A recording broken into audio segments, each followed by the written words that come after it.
본의원은 오늘 대한민국 현대사의 어두운 실체 중 하나였던 서산 개척당 피해자들의 명예회복과 피해보상 촉구를 위해 이 자리에 섰습니다.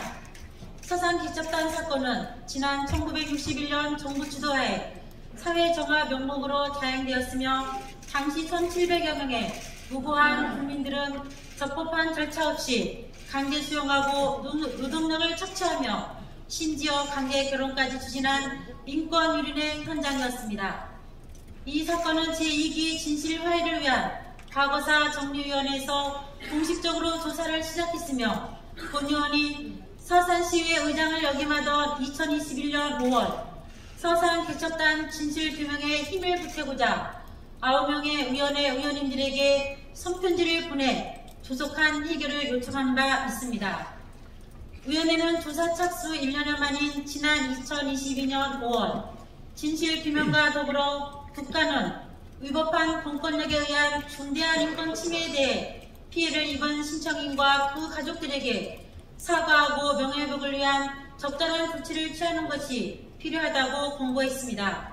그러나 이런 공고에도 불구하고 1년이 지난 현재까지도 명예회복을 위한 첫걸음인 사과는 물론 피해 보상에 대한 어떤 논의도 진행되고 않고 있습니다.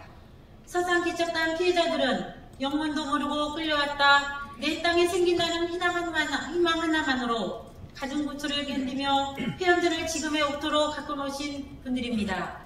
1968년 자활지도 사업에 관한 임시조치법 제정에 따라 정부는 토지 분배를 약속했고 피해자들을 대상으로 가분배를 시행하기도 했으나 실제 분배를 집행할 시행령을 제정하지 않아 1982년 12월 법률이 폐지되며 약속된 토지 분배도 무산되었습니다.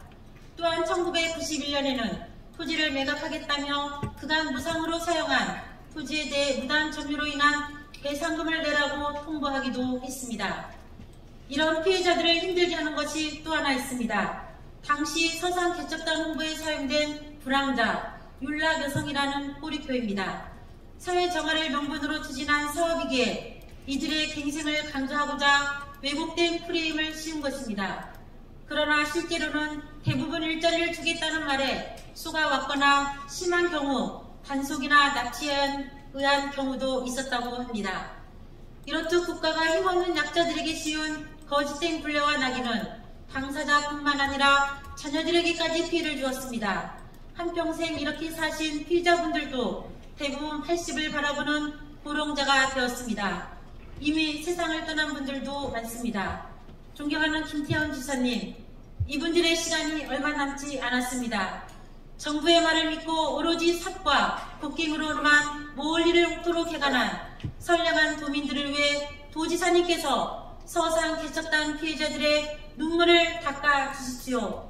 부당한 공권력에 희생당하면서도 정부를 믿고 오직 고초를 견디며 희망 안으로 견딘 지난 60여 년의 희생과 피땀 어린 노력을 이제는 일부나마 보상해야 합니다. 유사한 피해 사례가 있는 경기도와 부산시의 경우 성장학원이나 형제복지원 사건 피해자들에 대해 공식 사과와 개별 지원을 추진하거나 검토 중입니다. 본의원은 충남도민을 대표하는 부의원으로서 우리 충청남도가 서산 개척단 피해자들을 먼저 위로하고 그분들의 명예회복과 적절한 피해 보상을 위해 가용할 수 있는 모든 정치력과 행정력을 총동원해 진정성 있는 마음의 표현과 그에 걸맞는 지원 방안 마련에 힘써 주실 것을 촉구합니다.